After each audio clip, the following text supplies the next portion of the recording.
গুৱাহাটীত উপস্থিত Durand cup বিজয়ী নৰ্থ ইষ্ট ইউনাইটেড এফচিৰ দল বৰঝাৰ বিমানবন্দৰত উপস্থিত হোৱাৰ লগে লগে NEUFCৰ দলৰ খেলুৱৈ আৰু কৰ্মকৰ্তা ক্ৰীড়াপ্ৰেমী আৰু শুভাকাংক্ষীৰ উষ্ম আদৰণি বিমানবন্দৰৰ পৰা পোনে পোনে দলটো ৰাওনা হ'ল সৰুকটাইলৈ অহা 13 ছেপ্টেম্বৰৰ পৰা আৰম্ভ হ'ব ISL প্ৰতিযোগিতা 29 ছেপ্টেম্বৰত গুৱাহাটীত নৰ্থ ইষ্ট ইউনাইটেড এফচিৰ প্ৰথমখন মেচ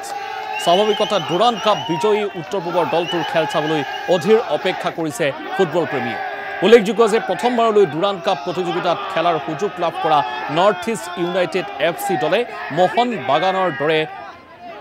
শক্তিশালী দলক পৰাস্ত কৰি খিতাপ অৰ্জন কৰিলে আৰু ইতিহাস ৰচি গুৱাহাটীত উপস্থিত হোৱা দলটোক আজি বিমানবন্দৰতে উষ্ম আদৰণি জনোৱা হয় সবেই গম পাইছে নৰ্থ ইষ্ট ইউনাইটেডৰ ইতিহাসত প্ৰথম ট্ৰফি আহিছে ডুৰাণ্ড কাপৰ এই যিটো জয় আছিলে এই জয়টো অকল নৰ্থ ইষ্টৰ নহয় এই জয়টো আছিলে যিখিনি মানুহ নৰ্থ ইষ্টৰ লগত সদায় লাগি আছিলে কাৰণ আমি চবেই জানো যে যোৱা যিকেইটা ছিজন আছিলে বৰ এটা ভাল নাছিলে টেবলত একদম তলত আছিলে সেইখিনি সময়ত যিখিনি মানুহ লাগি আছিলে সেইখিনি মানুহৰ জয় হৈছে আজি যোৱাকালি খেলখন আছিলে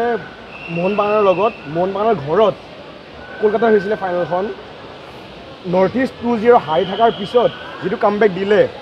সেইটো অতি অসাধাৰণ কথা ফুটবল বস্তুটোৱে হৈছে সেইটো